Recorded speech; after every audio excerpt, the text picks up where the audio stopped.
IGT Gold and Diamonds ప్రతి గ్రాముపై 350 రూపాయల తగ్గింపు మరియు లక్కీ డ్రాలో టీవీఎస్ బైక్ మరియు ఎలక్ట్రానిక్ హోమ్ అప్లయన్సెస్ గెలుచుకునే అద్భుతమైన అవకాశం.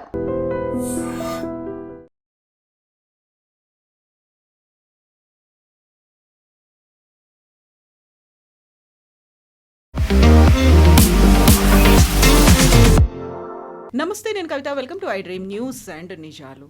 ఇరాన్ మీద అమెరికా చేస్తున్నటువంటి దాడులు సరికొత్తగా టర్న్ తీసుకున్నాయి. ఇప్పటిదాకా 4 రోజులు మిసైళ్ల వర్షం కురిస్తే ఇప్పుడు మాత్రం మాటలతో దాడులు, యుద్ధం అనేది కొనసాగుతోంది. హర్ముజ్ జలసంధిని ఓపెన్ చేయడంతో పాటుగా ఆ జలసంధి గుండా వెళ్లేటువంటి వాణిజ్య నౌకలకు భద్రత కల్పిస్తాము అనే పేరుతో 20% టోల్ వసూలు చేస్తాము అనేటువంటి ట్రంప్ వ్యాఖ్యల మీద ఇరాన్ మండిపడింది. ఎట్ ద సేమ్ టైం సరికొత్త సుప్రీం లీడర్ మొస్తఫా ఖమేని 90% మరణించినట్టే అనేటువంటి ట్రంప్ మాటలు. ఇరాన్లో అసలు ఏం జరుగుతోంది, నెక్స్ట్ ఎలాంటి టర్న్ తీసుకోబోతోంది? మనతో పాటుగా ఉన్నారు సీనియర్ జర్నలిస్ట్ సురేష్ కొచ్చతిల్ గారు. సార్ నమస్తే. సో హర్ముజ్ జలసంధికి సంబంధించి నిన్నటిదాకానేమో ఇరాన్ మేము క్లోజ్ చేశాము అంటే సెంట్రల్ కమాండ్ ఏమో లేదు, ఓపెన్ ఉంది అనే మాట చెప్పింది. ఇప్పుడు సరికొత్తగా నౌకలో వెళ్తున్నటువంటి సరుకులో 20% మేము టోల్ వసూలు చేస్తాము అనేటువంటి ట్రంప్ వ్యాఖ్యలు, ఆ తర్వాత ఇరాన్ దానికి కౌంటర్లు ఇచ్చింది. యాక్చువల్గా హర్ముజ్ జలసంధికి సంబంధించి ఎందుకని ఇంత పెద్ద ఇష్యూ అవుతుంది అసలు? మనకు అందరికి తెలిసిందే, వరల్డ్లో ఉన్న టోటల్ 20% క్రూడ్ ఆయిల్ కెపాసిటీ అక్కడి నుంచి వస్తుంది బయటికి. Kuwait, Bahrain, Qatar, Saudi Arabia, Iran also included. Oman అటువైపు నుంచి దే హ్యావ్ నో కనెక్షన్, దానికి ప్రాబ్లం లేదు. ఇరాక్ కూడా ఇటువైపు నుంచి సేమ్ థింగ్. అది కాకుండా fertilizer, propane gas, methane gas, petrochemicals ఇదన్నీ అదే రూట్ నుంచి వస్తుంది. అన్ని by products crude oil. Actually అది మీరు చోక్ చేసేస్తే ప్రైసెస్ పెరుగుతుంది. మనం చూసాం కూడా ఫిబ్రవరి 28 తర్వాత బాంబింగ్ తర్వాత రేట్లు పెరగడం మొదలైంది. ఒకసారి 120 దాకా వెళ్ళింది పర్ డాలర్. ఇప్పుడు అమెరికా ఏమంటున్నారంటే ఇరాన్తోని మేము ఒక MOU సైన్ చేసాం.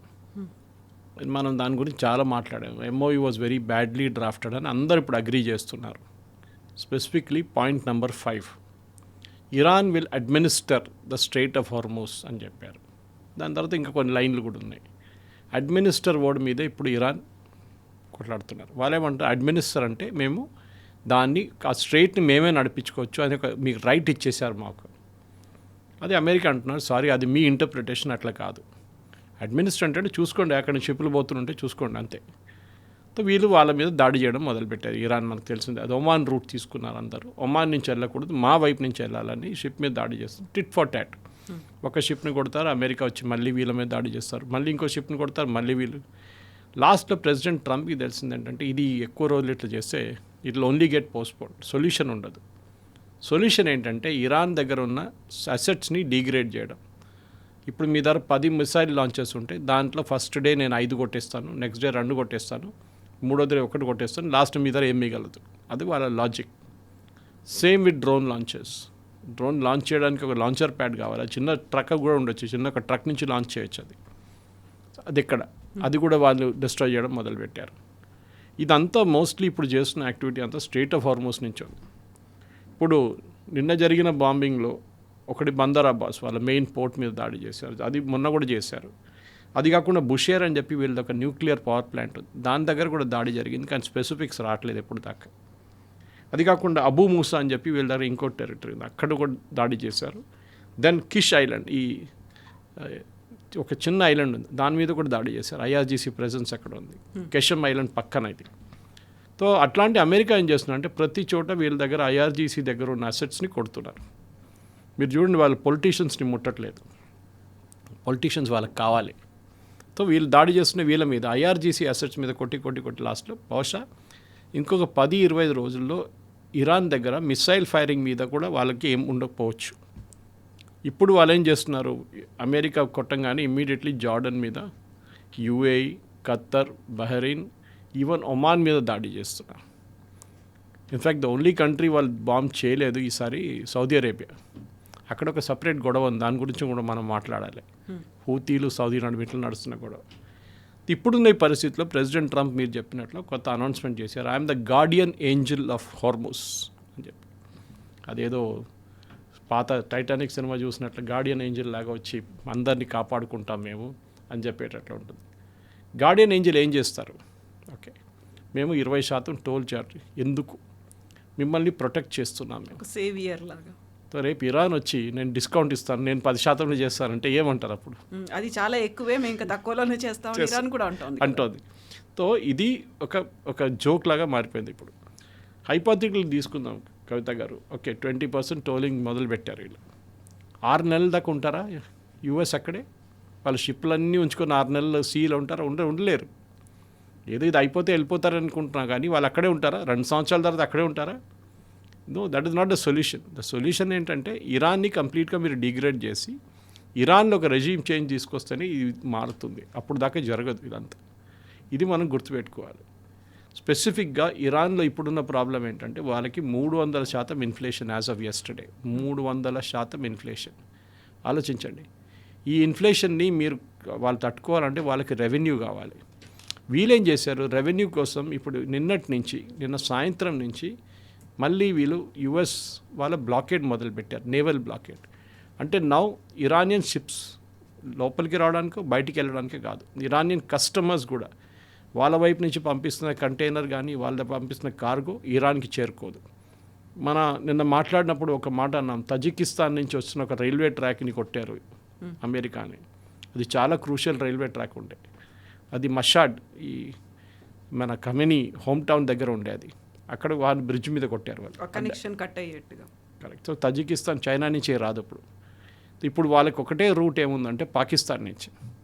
పాకిస్తాన్ కరాచీ హార్బర్కి వచ్చి అక్కడి నుంచి కొన్ని గోడార్ నుంచి అక్కడి నుంచి వాళ్ళు బై రోడ్ తీసుకురావాల్సి వస్తుంది ఈ ప్రోడక్ట్స్ అంతా.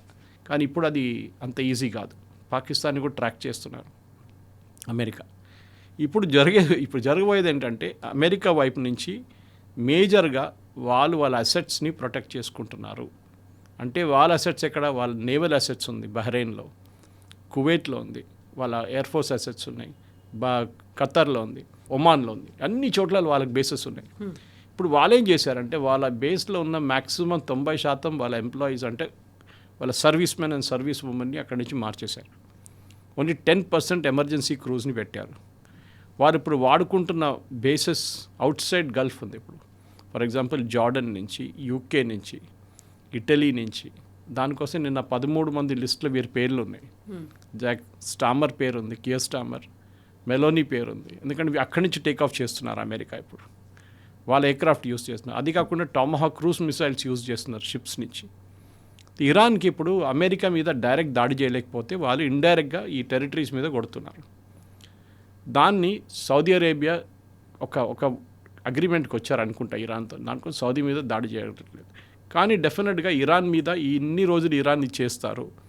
వాళ్ళ మిసైల్ కెపాసిటీ ఒక లిమిటెడ్ ఎక్స్టెంట్ దాకా ఉంటుంది. దాని తర్వాత ఒక నెల తర్వాత వాళ్ళు ఏం చేయలేరు. ఇన్ఫ్యాక్ట్ ట్రంప్ దగ్గర నిన్ను అడిగారు, మీరు ఇది ఎన్ని రోజులు చేస్తారు అని అడిగితే, వియట్నాం వార్ 19 సంవత్సరాల దాకా నడిచింది కదా, ఇది 4 నెలలే కదా అన్నారు.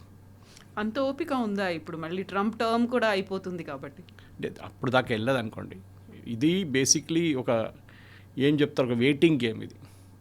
హూ బ్లింక్స్ ఫస్ట్ అంటారు ఇంగ్లీష్లో, అది జరుగుతుంది. వీళ్ళిద్దరు కూర్చొని టేబుల్లో ఆర్మ్ రెస్లింగ్ చేస్తున్నారు. ఎవరు ఆర్మ్ రెస్లింగ్ గెలుస్తారో అది చూస్తున్నారు. పవర్ ఎవరికి స్టేయింగ్ పవర్ ఉంది. అమెరికాకు ఒక మాట అర్థమైపోయింది. ట్రంప్ అది మళ్ళీ పదే రిపీట్ చేశారు నిన్న. మేము ఒప్పందం చేశాం, వీళ్ళు రూమ్ నుంచి బయటకు వచ్చి ఇంకో మాట అంటారు. మళ్ళీ మేము మాట్లాడికి మళ్ళీ ఒప్పందం చేశాం, మళ్ళీ మీరు రూమ్ నుంచి బయటకు వచ్చి ఇంకో మాట అంటారు. We are fed up with this fellows అంటారు. అది ఇరాన్ గేమ్. అది ట్రంప్కి తెలిసి ఉండాలి. ఇది జేసీపీఓ అగ్రిమెంట్ టైంలో కూడా ప్రెసిడెంట్ ఒబామా టీంతో ఇదే జరిగింది. సెనేటర్ జాన్ కెరీ కానీ మిగతా వాళ్ళు చాలా మటుకు ఫ్రస్ట్రేటెడ్ అయిపోయారు. ఇరాన్ ఇదే గేమ్ ఆడతారు. ఇది ఒక నెగోసియేషన్లో గేమ్ అని ప్రెసిడెంట్ ట్రంప్ అర్థం చేసుకో. ఆయనకి ఎట్లా అంటే, నేను ఒక మాట అంటే నువ్వు మాట వినాల్సిందే, అట్లా ఉండరు అయిపోతుంది అనుకున్నారు. ఎస్, అది ఈజీ కాదు. ఇరాన్ అట్లా వినరు కూడా. ఇరాన్ గేమ్ అది, వాళ్ళకి తెలుసు how to play this negotiation game అని వాళ్ళు చాలా క్లియర్గా అర్థం చేసుకున్నారు. అది ట్రంప్ అర్థం చేసుకోలేకపోతున్నారు. ట్రంప్ అడ్వైజర్స్ అర్థం మీరు ఆలోచించండి. ఒక 2 వారాల ముందు మార్కో రూబియో ఒక ప్రెస్ కాన్ఫరెన్స్లో అన్నారు, ఎవ్వరు టోల్ చేయడానికి కలెక్ట్ చేయడానికి అధికారం లేదు. It is an open international waterway. Charge చేస్తే international maritime organisation rules violate అవుతుంది. మేము ఏ దేశాన్ని ఇది అనుమతించాము. ఇప్పుడు ఏమంటారు ట్రంప్ అన్నప్పుడు, అఫ్కోర్స్ ఆయన కలెక్ట్ చేయరండి, అది ఇంకో మాట. ఒక that is almost like a joke అనమాట. అంటే మేము చేస్తాం కావాలంటే అంతే. కాకపోతే ఒకేసారి క్రూడ్ ఆయిల్ ప్రైసెస్ విపరీతంగా పెరిగిపోయాయని ఇప్పుడు మార్కెట్ చెప్తోంది కదా, 20% టోల్ ఛార్జ్ వసూలు చేస్తామనేసరికి. జరగదు కూడా. ఇవాళ క్యాల్కులేషన్లు ఎవరో అన్నారు నా దగ్గర, that will be 20 million for a fully loaded cargo ship అంట. ఎవరు ఇస్తారు అంత? Nobody will give. Okay, Iran first propose చేసిన దాంట్లో 2 million, which is very reasonable. కానీ అది కూడా ఎందుకు ఇవ్వాలి? ఇట్స్ అన్ ఓపెన్ వాటర్ వే. మీరేమైనా హెల్ప్ చేస్తారంటే అప్పుడు మనం చూసుకోవచ్చు, అప్పుడు హెల్ప్ చేయవచ్చు. మీరు ఏదైనా ఫర్ ఎగ్జాంపుల్ రూట్ మ్యాపింగ్ చేస్తారు, మీరు డ్రెడ్జింగ్ చేస్తారు, లేకుంటే మీరు అట్లాంటి ఏమైనా పని చేస్తే I can appreciate. Okay fine, ఏదో పని నడుస్తుందిలే అని చెప్పేసి. ఇప్పుడు పోర్ట్కి వస్తున్నప్పుడు మన విഴിంజం పోర్ట్ ఉంది కేరళలో, డీప్ వాటర్ పోర్ట్. ఇండియాలో ఒకటే డీప్ వాటర్ పోర్ట్ ఉంది, 20 మీటర్ల డెప్త్ ఉంది, న్యాచురల్ డెప్త్ ఉంది. మీరు డ్రెడ్జింగ్ చేయక్కర్లేదు. పెద్ద పెద్ద షిప్స్ వస్తున్నాయి అక్కడికి. మిగతా ఇండియాలో ఏ షిప్ ఏ పోర్ట్కి రాలేరు వాళ్ళు. విశాఖపట్నం ఫర్ ఎగ్జాంపుల్ మీరు డ్రెడ్జ్ చేస్తూనే ఉండాలి, కంటిన్యూస్గా డ్రెడ్జింగ్ చేయాలి, అప్పుడే అది ఆ షిప్స్కి రావడానికి ఛాన్స్ ఉంటుంది అనమాట. అది కూడా చిన్న షిప్స్. ఇట్లాంటిది విడిన్యంలో వస్తున్న అట్లాంటి పెద్ద కంటైనర్ షిప్, కార్గో షిప్స్ రాదు. దానికోసం మనం గ్రేట్ నికోబార్ తయారు చేస్తున్నాం. సో ప్రాబ్లం ఎక్కడ వచ్చిందంటే ఇరాన్కి ఇప్పుడు యూఎస్ని టార్గెట్ చేయడంలో, వాళ్ళ వార్షిప్ని టార్గెట్ చేయడం వాళ్ళతో కావట్లేదు. సో వాళ్ళు ఇండైరెక్ట్గా వీళ్ళ దేశాన్ని మీద టార్గెట్ చేస్తున్నారు. నా ఇప్పుడు జరిగే పరిస్థితి, మొన్న మనం చూసాం, కువైత్ అండ్ బహ్రెయిన్ కలిసి దాడి చేశారు ఇరాన్ మీద. ఇప్పుడు లాస్ట్లో ఫ్రస్ట్రేట్ అయ్యి ఒమాన్, ఖతర్, బహ్రెయిన్, కువైత్ అందరు కలిసి ఇరాన్ మీద దాడి చేస్తే ఎట్లా ఉంటుంది? అమెరికా పాసిబిలీ ప్రొవోక్ చేస్తారు వాళ్ళు. ఇదే టైంలో ఇంకొక తమాషా జరుగుతుంది. ఇజ్రాయెల్ ఏమో అక్కడ కూర్చొని వెయిట్ చేస్తున్నారు. ఇవాళ పొద్దున కూడా బెంజమిన్ నెటన్యాహు ఆయన సిరీస్ ఆఫ్ ఇంటర్వ్యూస్ ఇస్తున్నారు యూఎస్ ఛానల్స్కి. సిబిఎస్తో ఇంటర్వ్యూలు అదే అన్నారు, వీఆర్ వెయిటింగ్ అంతే. ఎందుకంటే అక్కడ ఎలక్షన్ ఉంది ఇంకో 2 నెలల్లో. So we are also waiting. అంటే వాళ్ళ వైపు నుంచి ఒక మిసైల్ మమ్మల్ని కొట్టమని చెప్పండి మా వైపు, then we can start the war. And మేము ఎప్పుడు ఆపెట్టాము 40 రోజుల తర్వాత, we will finish it off now this time. దానికి మాకు యూఎస్ సహాయం కూడా అక్కర్లేదు, we will do it on our own అన్నారు. బట్ ఇప్పుడు సీజ్ ఫైర్ని ప్రాపర్గా ఫాలో అవుతూ దాన్ని కంటిన్యూ చేస్తోంది ఓన్లీ ఇజ్రాయెలేనా? సీజ్ ఫైర్ ఇన్ లెబనాన్, కానీ అక్కడ కూడా వాళ్ళకి సంబంధం లేదు ఇరాన్తో. Because they are not a party to the signatory. వాళ్ళు సైన్ చేయలేదు. ఎక్కడ సంతకం పెట్టింది ప్రెసిడెంట్ ట్రంపే కదా, షబాజ్ షరీఫ్. అక్కడేమో ఇరాన్ వైపు నుంచి పెస్కేషన్ ఆన్జెట్, నోబడీ ఈజ్ ఇన్వాల్వ్డ్. ఇక్కడ కూడా మీరు లెబనాన్తో కూడా ఎక్కడ ఉంది సీజ్ ఫైర్? డైలీ నడుస్తుంది బాంబింగ్ ఇజ్రాయెల్ వైపు నుంచి, మళ్ళీ టార్గెటెడ్ అటాక్స్ జరుగుతుంది. ఇప్పుడు ఇజ్రాయెల్ ఏమంటున్నాడు, మమ్మల్ని ఇన్వాల్వ్ చేయండి, బికాస్ నెటన్యాహుకి కరెక్ట్గా పనికొస్తుంది అది ఎలక్షన్ ముందు, and we can use it అని. అది ఇప్పుడు పెద్ద, ఎందుకంటే ఇప్పుడు సడన్గా నెటన్యాహు పార్టీకి 25 సీట్లు ఎక్కువ వచ్చేటట్లు కనిపిస్తుంది, which is very rare in Israeli politics. వాళ్ళకి నెసెట్లో 120 సీట్లు ఉన్నాయి. దాంట్లో ఎప్పుడు ఒక మెజారిటీ గవర్నమెంట్ ఇవాళ దాకా రాలేదు. In fact Netanyahu government will be the first government in 50 years full term complete చేస్తున్నారు. 4 సంవత్సరాలు. ఇప్పుడు దాకా జరగలేదు, చాలా సంవత్సరానికి జరగలేదు. అది నెటన్యాహు ఒక అడ్వాంటేజ్ అనమాట. కాకపోతే ఆయనకు అపోజిషన్ కూడా అలాగే స్ట్రాంగ్గా ఉంది కదా ఇప్పుడు. కరెక్ట్. ఇప్పుడు ఈ యుద్ధం ఆయన వైపు వస్తే, అంటే ఇజ్రాయెల్ని ఇన్వాల్వ్ చేస్తే ఇంకా ఆయన పాపులారిటీ పెరుగుతుంది. కానీ ఒకటే ప్రాబ్లం ఏంటంటే అమెరికాకి భయం ఉంది ఇజ్రాయెల్ని ఇన్వాల్వ్ చేయడంలో. ఎందుకంటే వాళ్ళు అమెరికా లాగా ఒక టార్గెటెడ్ కిల్లింగ్సో లేకుంటే అటు ఇటు చేసి కొంచెం బయటికి రావడానికి ట్రై చేస్తారు. ఇజ్రాయెల్ కాదు, they will go all out. వాళ్ళు ఒక నీళ్ళ దిగితే స్నానం చేసి వస్తారు బయటికి వాళ్ళు, అంతే. అట్లా ట్రంప్ అట్లా కాదు, ఆయనకు భయం ఉంది. ఈజ్ ఆల్వేస్ కేర్డ్, ఏమైనా జరుగుతుందా, మా వైపు ఏమైనా పాలిటిక్స్ ఉంటుందా, మా వైపు ఏమైనా ఓట్లు పోతాయా, ఇదా ఆయనకు భయం ఉంది.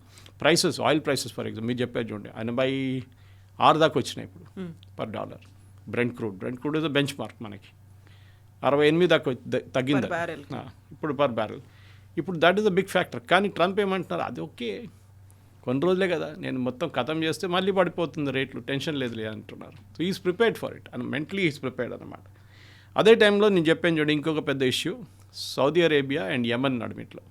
యమన్లో స్పెసిఫిక్లీ హూతీలు. అండ్ ఈ హూతీ డెలిగేషన్ వీళ్ళ పేరు ఈజ్ కాల్డ్ అన్సరుల్లా హూతీస్ అంటారు వీళ్ళని. వీళ్ళు ఇరాన్ది ఒక అఫిలియేట్, మనకు తెలిసిందే, లైక్ హెజ్బుల్లా అండ్ హమాస్. వీళ్ళొక డెలిగేషన్ మొన్న సనా నుంచి, Sanaa is the international airport of Yemen, అది రెబెల్స్ చేతిలో ఉంది. అది ఈ రెబెల్స్ హూతీలు అక్కడి నుంచి ఒక డెలిగేషన్ ఇరాన్కి వెళ్ళారు. ఆ ఇరాన్ నుంచి సౌదీ అరేబియాకి వచ్చిన ఎయిర్క్రాఫ్ట్, వీళ్ళని తీసుకెళ్ళడానికి వీళ్ళ దగ్గర ఎయిర్క్రాఫ్ట్ లేవు. సో మహాన్ ఎయిర్ అని చెప్పి వాళ్ళ దగ్గర ఎయిర్ ఉంది ఇరాన్ దగ్గర, వాళ్ళు పంపించారు ఎయిర్ క్రాఫ్ట్. అది సౌదీ అరేబియా టెరిటరీ మీద నుంచి ఫ్లై చేసింది. సౌదీ అరేబియా ఇమ్మీడియట్లీ వాళ్ళు F-16s పంపించారు దాన్ని కౌంటర్ చేయడానికి. అప్పుడు దాకా ల్యాండ్ అయిపోయింది సనాలో. వచ్చి ల్యాండ్ అయ్యి వాళ్ళు ఒక డెలిగేషన్ తీసుకెళ్లారు. వాళ్ళు అక్కడ వెళ్ళిన తర్వాత ఫ్యూనరల్ అయిన తర్వాత ఇట్లనే వెళ్ళాం కదా, పాసిబ్లీ కర్బలా అక్కడ ఇక్కడ అని తిరిగేసి వాళ్ళు వచ్చి ఉంటారు రిటర్న్. వచ్చినప్పుడు ల్యాండ్ చేయడానికి సనాకు వస్తున్నప్పుడు with in 5 minutes before runway మీద బాంబ్ చేశారు. నా వీడియోస్ ఉంది, చాలా టెరిఫైయింగ్ వీడియోస్. అది సౌదీ అరేబియా చేసా అంటారు, ఎందుకంటే official Omani government Yemeni government వాళ్ళ దగ్గర ఆయుధాలు లేవు, వాళ్ళ దగ్గర ఎయిర్క్రాఫ్ట్ కూడా లేదు. వాళ్ళని సపోర్ట్ చేస్తుంది సౌదీ అరేబియా.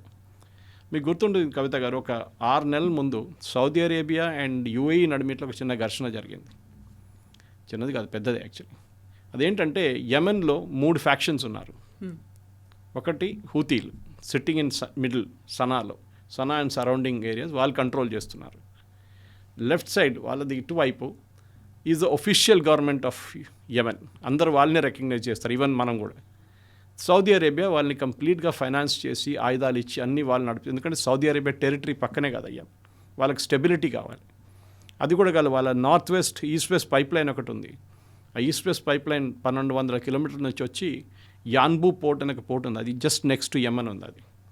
అది ఎక్కడైనా వీళ్ళు డిస్టర్బ్ చేస్తే హూతీలు పెద్ద ప్రాబ్లం అయింది. సో సౌదీ అరేబియాకి లాంగ్ టర్మ్ గేమ్ ప్లాన్ అంటే యెమెన్ మా టెరిటరీ లాగా ఉండాలి, మా చేతిలో ఉండాలి. కానీ ఈ హూతీలకు పడదు.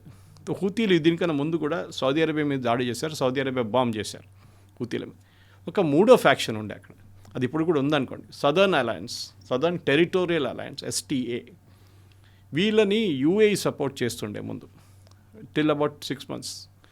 వాళ్ళు ఆయుధాలు ఇచ్చి డబ్బులు ఇచ్చి వాళ్ళకి కావాల్సిన హార్డ్వేర్ కూడా పంపించారు.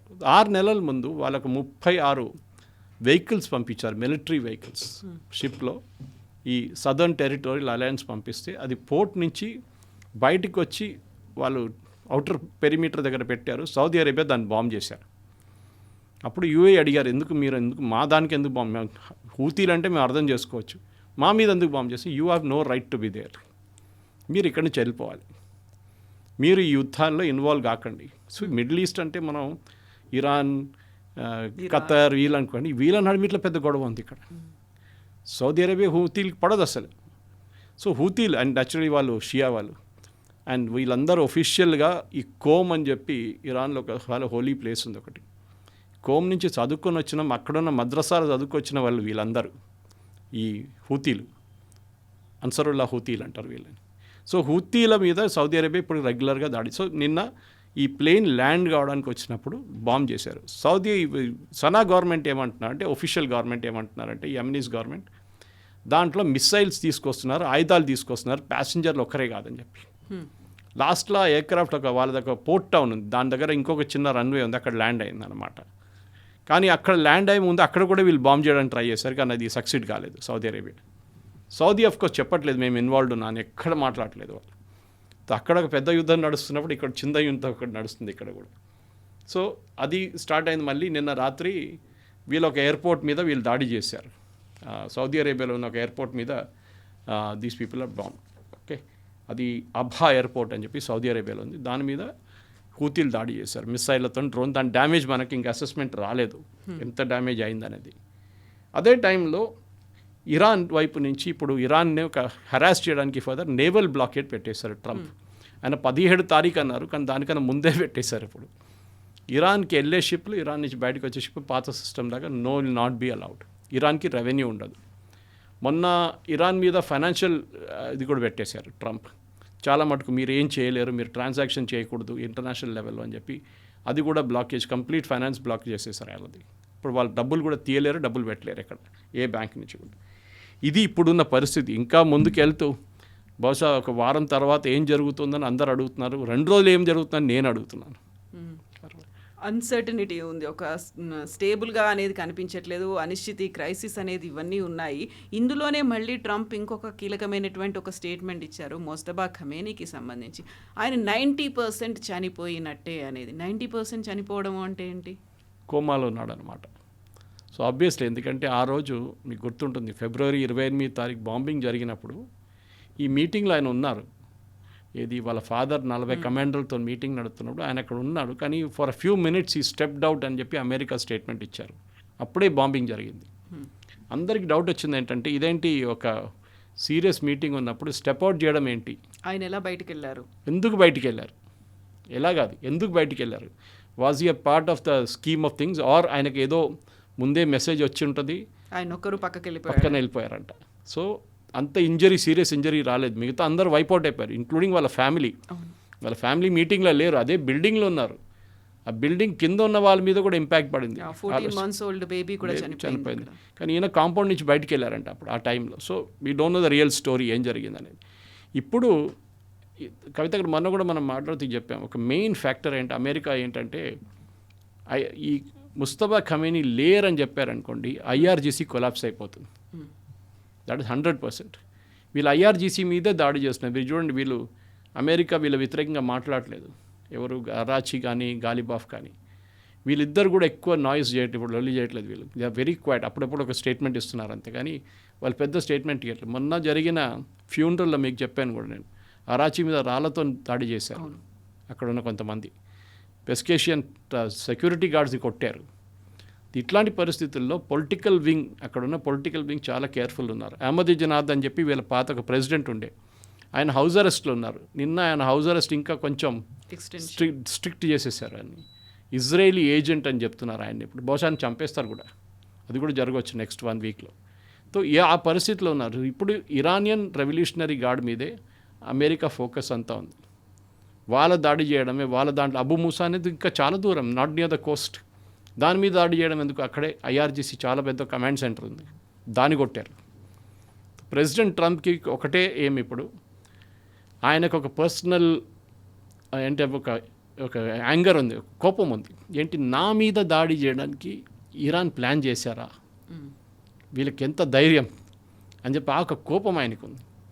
దానికోసమే ఆయన ఇప్పుడు కన్సిస్టెంట్గా ఇరాన్ మీద దాడి చేస్తున్నారు. ఆయన అడ్వైజర్స్ కూడా పీట్ హెస్గెత్ కానీ మిగతా వాళ్ళు కూడా మొన్న మాట్లాడుతూ అదే అన్నారు, అమెరికా మీద, అమెరికన్ ప్రెసిడెంట్ మీద దాడి చేయడం ఏంటి, మీరు 13 మంది రిలీజ్ చేశారు పేర్లు, నో ప్రాబ్లం మాకు, అంటే పీట్ హెస్గెత్ పేరు కూడా ఉంది, మార్కో రూబియో ఉన్నారు, దట్ ఈస్ వాళ్ళు ఇట్స్ ఓకే. బట్ మా ప్రెసిడెంట్ మీద మీరు ఓపెన్ అటెంప్ట్ చేస్తానని చెప్పినప్పుడు ఆయన ఎయిర్క్రాఫ్ట్ మార్చుకోవాల్సి వచ్చింది, అందుకు మీరు మా మీద చేస్తారు, అప్పుడు మేము చూపిస్తాం మీకు. దీని నడిమిట్లో మళ్ళీ పీస్ టాక్స్ అని ఎవరు చెప్తున్నారు, ఎప్పుడు పట్టించుకోవట్లేదు పీస్ టాక్స్. ఇప్పుడు this no peace talks, ceasefire collapse అయింది. ప్రెసిడెంట్ ట్రంప్ నిన్న అమెరికన్ కాంగ్రెస్ని ఇన్ఫార్మ్ చేశారు that we have started the war again అని. ఇది ఒక టెక్నికల్ రిక్వైర్మెంట్, ఎందుకంటే యుఎస్లో మనకు తెలిసిందే 60 రోజుల్లో మీరు అప్రూవల్ తీసుకోవాలి కాంగ్రెస్ దగ్గర నుంచి, యుద్ధం మొదలైనప్పటి నుంచి 60 days. సో పాత యుద్ధం ఆగిపోయింది 40 రోజుల తర్వాత, దాని తర్వాత సీజ్ ఫైర్ వచ్చింది and that particular operation epic fury అయిపోయింది. ఇప్పుడు కొత్తగా ఆపరేషన్ స్టార్ట్ అయింది, దీనికి పేరు ఇవ్వలేదు ఇంకా. ప్రెసిడెంట్ ట్రంప్ అయితే it's not a full fledged war, skirmish అని చెప్తున్నారు, కానీ దాని డెఫినేషన్ చాలా మటుకు ఉంటుంది. ఇంగ్లీష్ డిక్షనరీ చూస్తే మీకు ఇంకా డెఫినేషన్స్ వస్తుంది. కానీ ఇప్పుడున్న చాలా మటుకు అమెరికా స్ట్రాటజీ చాలా క్లియర్, ఇరాన్ మీద కన్సిస్టెంట్గా దాడి చేయడం, ప్రతిరోజు, ఒకరోజు 80, 140, నిన్న 200, ఇంకా ఇట్లా చేసుకుంటే పోతే లాస్ట్లో వాళ్ళ క్యాల్కులేషన్ ఏంటంటే ఏదో ఒక రోజు ఐఆర్జీసీ వాళ్ళు సరెండర్ అవుతారు, they will just lift the hands up and say sorry, మాకు ఇంకా మేము తట్టుకోలేము ఇదని, ఆ పొజిషన్కి వస్తున్నారు. ఐఆర్జీసీకి ఇంకా తెలియదా ముస్తఫా ఖమేనీ ఎలా ఉన్నాడు అని? ఎందుకు వాళ్ళకంటూ ఇంత పెద్ద ఇంటెలిజెన్స్ అనేది ఉంది, వాళ్ళతో పాటుగా అక్కడ ఉన్నటువంటి ఏజెంట్స్ ఇంతమంది వర్క్ చేస్తున్నప్పుడు, అండ్ మోర్ ఓవర్ 5 days జరిగినటువంటి ఫ్యూనరల్ ప్రాసెస్, ఆ తర్వాత ఫ్యూనరల్ అయిపోయిన తర్వాత కూడా అప్పుడు కూడా ముస్తఫా ఖమేనీ కనిపించలేదు. అదర్ 3 siblings అయితే అక్కడ కనిపించారు, వాళ్ళందరూ దే టుక్ పార్ట్, వాళ్ళు ఎమోషనల్ అయ్యారు, ఏడ్చారు, ఈ విజువల్స్ అన్నీ మనకు వచ్చాయి. బట్ ముస్తఫా ఉన్నాడా లేదా అనేటువంటి విజువల్ లేదు, ఏ న్యూస్ లేదు, ఇప్పటికీ వాళ్ళకి అర్థం కావట్లేదా? అర్థమవుతుంది వాళ్ళకి. ఇది మన నార్త్ కొరియన్ ప్రెసిడెంట్ చనిపోయినప్పుడు, ఇప్పుడు కిమ్ జాంగ్ ఉన్ వాళ్ళ ఫాదర్ చనిపోయినప్పుడు ఆల్మోస్ట్ 40 రోజుల దాకా వాళ్ళు ఇన్ఫార్మ్ చేయలేదు లోకానికి ఇది చనిపోయారని చెప్పేసి. ఎందుకంటే అక్కడ అంత థ్రెట్ లేదనుకోండి, అక్కడ 1 party రూల్, అక్కడ 1 man రూల్ యాక్చువల్లీ.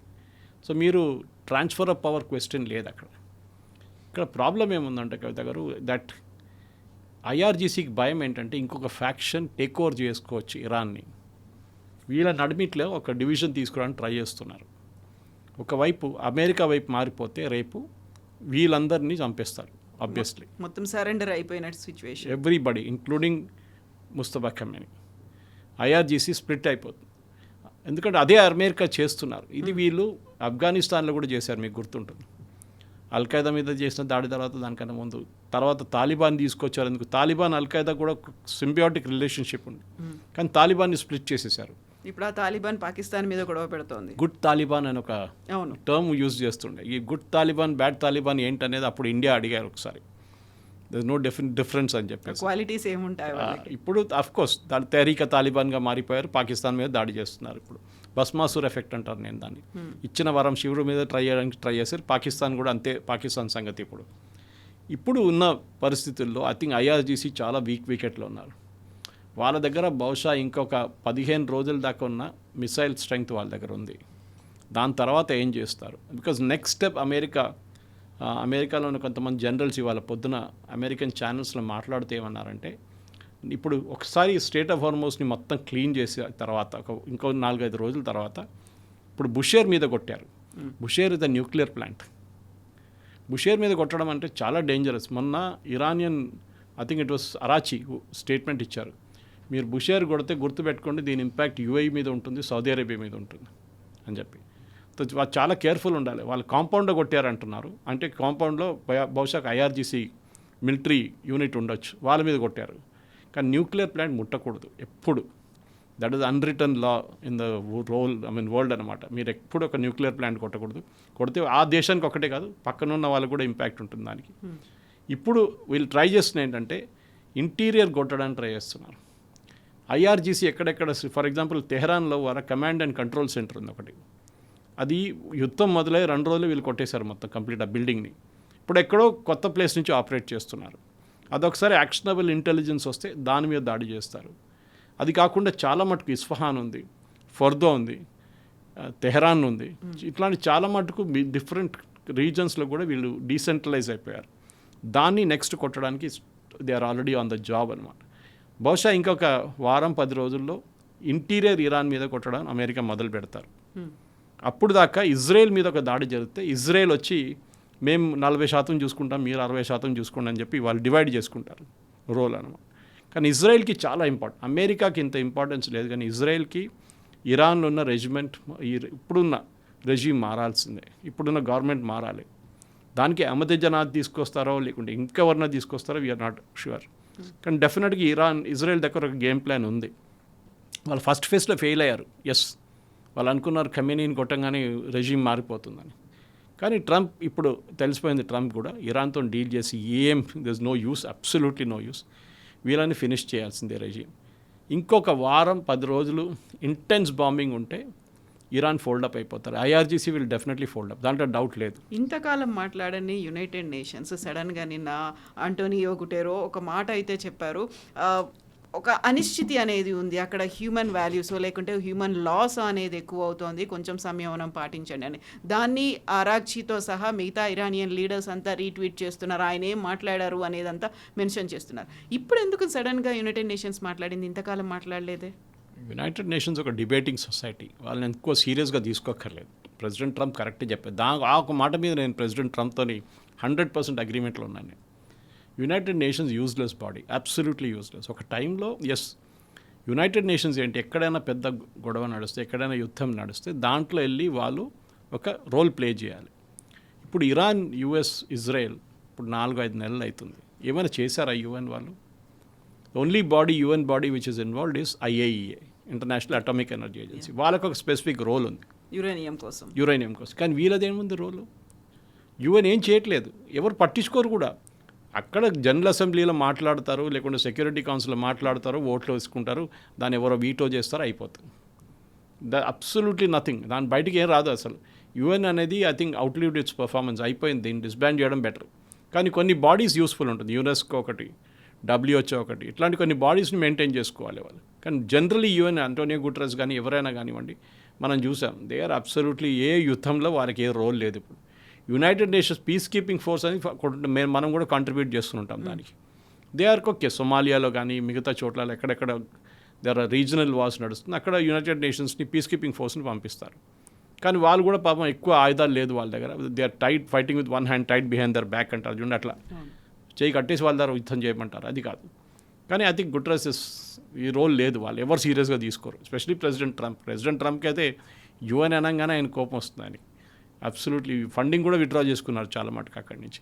సో ఇప్పుడు నెక్స్ట్ 1 వీక్లో ఇరాన్లో లోపల ఇంటీరియర్ టౌన్స్ని, ఇంటీరియర్ సిటీస్ని కొట్టడం మొదలు పెడితే, అండ్ నిన్న ఒక డీసాలినేషన్ ప్లాంట్ మీద కొట్టారు. అది ఒక అది మిస్డైరెక్ట్ అయింది అంటున్నారు, కానీ నా అంచనా ప్రకారం మిస్డైరెక్ట్ కాదు, డెలిబరేట్గా కొట్టారు. మషాద్ దగ్గర, అది కూడా సేమ్ ప్లేస్, ఫ్యూనరల్ అయిన చోట. సో ఇంకా డీసాలినేషన్ ప్లాంట్ మీద కొట్టి ఎలక్ట్రిసిటీ నిన్న 3 ప్లాంట్స్ మీద కొట్టారు. రష్యా దగ్గర నుంచి ఎలక్ట్రిసిటీ కొనడానికి ట్రై చేస్తున్నారు ఇరాన్, కానీ రష్యా పరిస్థితి ఇంకా దారుణం అక్కడ. వాళ్ళు అన్నారంటే ఇంక మా 2 రోజులు వెయిట్ చేయండి, we'll let you know. Grid లేదు వాళ్ళకి ట్రాన్స్ఫర్ చేయడానికి పవర్, రష్యా నుంచి ఇరాన్కి డైరెక్ట్ గ్రిడ్ లేదు. సో ఇరాన్లో ఇప్పుడు మేజర్ ఎలక్ట్రిసిటీ షార్టేజ్ ఉంది. నిన్న ప్రెసిడెంట్ ట్రంప్ అంచనా ప్రకారం నిన్న 300% ఇన్ఫ్లేషన్ ఉంది, 300%. అప్పుడు ఆలోచించండి, ఒక లోఫ్ బ్రెడ్ కొనాలంటే ఒక చిన్న పికప్ ట్రక్లో తీసుకెళ్లాల్సి వస్తుంది డబ్బులు, అంత కంప్లీట్ కరెన్సీ పోయింది, వాళ్ళ వాల్యూ లేదు. ఫైనాన్స్ ఇప్పుడు వాళ్ళేమనుకున్నారు 25 బిలియన్ వస్తుంది మాకు ఈ మెమరాండమ్ ఆఫ్ అండర్స్టాండింగ్, అది కూడా రావట్లేదు. ఆ 26 బిలియన్ కూడా పోయింది ఇప్పుడు. బహుశా ఐ థింక్ స్టేయింగ్ పవర్, ఇప్పుడు వీళ్ళ స్టేట్మెంట్లు కూడా చూడండి చాలా తగ్గిపోయింది. దెవ్ కమ్ డౌన్. అరాచీ వీళ్ళంతా ఫుల్ స్టేట్మెంట్ వస్తుండే. ఇప్పుడు కూడా స్ట్రేట్ ఆఫ్ హార్మోజ్ మీరు ఏం చేయలేరు. See, let us accept one fact. American military power is military power. దాంట్లో డౌట్ లేదు. స్ట్రాటజీ దే మేడ్ మిస్టేక్స్, తప్పులు చేశారు ఈ యుద్ధం మొదలైనప్పుడు. ఏ రోజు February 28 చేస్తారు, 40 రోజుల తర్వాత మీరు సీజ్ ఫైర్ మీరు చేయకూడదు, చేశారు వీళ్ళు. ఆ సీజ్ ఫైర్ చేయడంలోనే పెద్ద తప్పు చేశారు. నౌ దే రికవర్డ్, తెలిసిపోయింది వీళ్ళకి సీజ్ ఫైర్ అప్పుడు mistake, let us get back to full fledged war అని ఇప్పుడు అదే నడుస్తుంది అన్నమాట. Yes, sir. Thank you so much, sir.